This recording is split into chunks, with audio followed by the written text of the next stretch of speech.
Hello, fellow Guild Wars 2 players.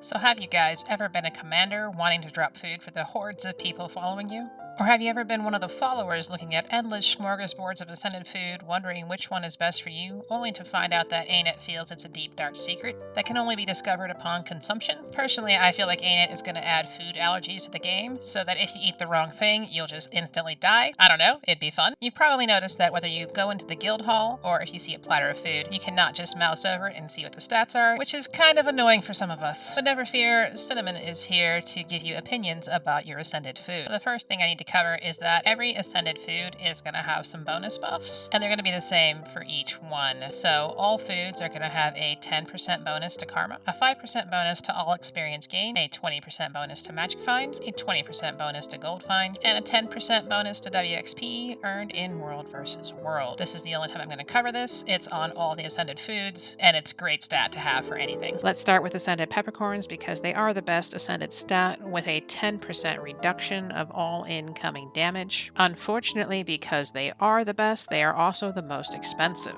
I suggest you reserve them for the more difficult content such as World vs. World, raiding, fractal CMs, and certain strike missions.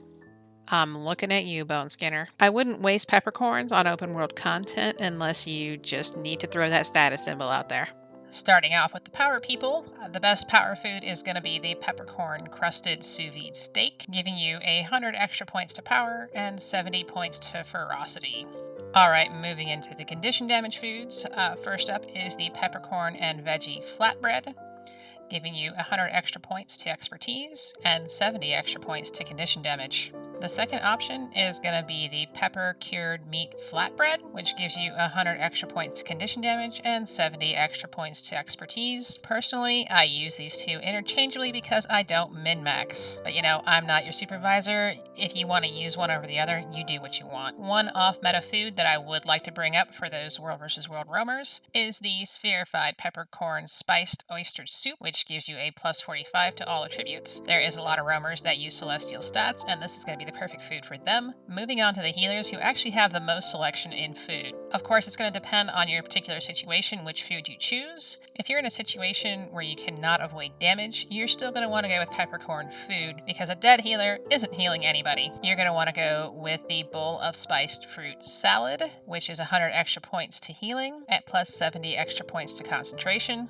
Or if concentration's more your thing, you'll want to go with the spiced pepper creme brulee, which adds 100 points to concentration and 70 points to healing. Again, it's going to be your call. You do what you want. But we're not done with the healers yet. Now, if you're doing some content where you really can avoid the damage, it is going to be better for you to go with some foods made out of cultivated mint, because cultivated mint increases your outgoing healing by 10%. So in that case, you'd want to go with a bowl of fruit salad with mint garnish, which adds 100 extra points to healing power, plus 70 extra points to concentration. Or you'd want to go with a mint creme brulee, which adds 100 extra points to concentration and 70 extra points to healing. Again, I use them interchangeably. Personally, I feel like making anything else with mint is a waste of a good ingredient, an expensive ingredient, so I wouldn't use it for anything other than these two things. Next up is cilantro, and it is kind of a one-trick pony. Cilantro gives you a 66% chance to steal health on a critical hit, which means it can be really good for power classes. It'll give you a little bit extra DPS when you steal that health, and also give yourself a little bit extra healing. But one thing to keep in mind is that you can't DPS if you're dead. But if you're in a situation like a dungeon or something where you just want to burn something really fast, this might be a good food to put in there for extra damage. So the only food choice is really going to be the cilantro lime sous vide steak. It adds 100 extra points to power and 70 points to ferocity. I don't think you can make anything else with cilantro that's worthwhile. Moving on to the next thing. The cultivated cloves will reduce your incoming condition damage by 20%, but let's get real, when are you ever facing just condies? So that might work in a specific situation, but in general, not very useful. Last and definitely least is going to be the cultivated sesame seeds, which allows you to gain health every second. Personally, I have no idea how this would be useful, and the rest of the community seems to agree with me on that, as you'd never see it unless it's been given out for free by ANET. I throw out the clove and the sesame food like it's candy whenever I have it. As for the peppercorn and the mint foods, I don't pull them out of Fort Knox unless they're super necessary, and the cilantro is somewhere in between all those. But keep in mind that even if all you have is a sesame seed food, it is still going to be better than just any old regular food because it does have those extra boosts to karma, magic find, gold find, all that stuff.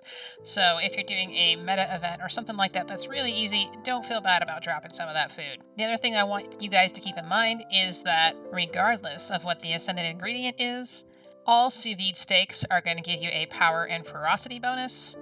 All the flatbreads are going to give you some kind of bonus to condition, damage, and expertise.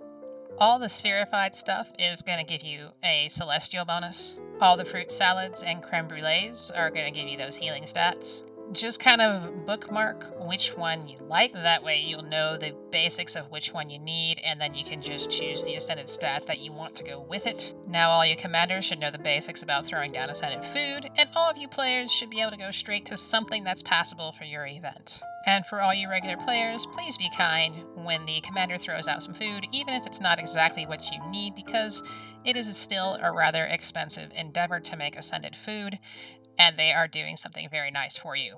One thing to keep in mind is that when End of Dragons comes out, this may all change. I don't anticipate it changing much, but it still might. Also, if you think I missed anything, please let me know. But until next time, thank you for watching.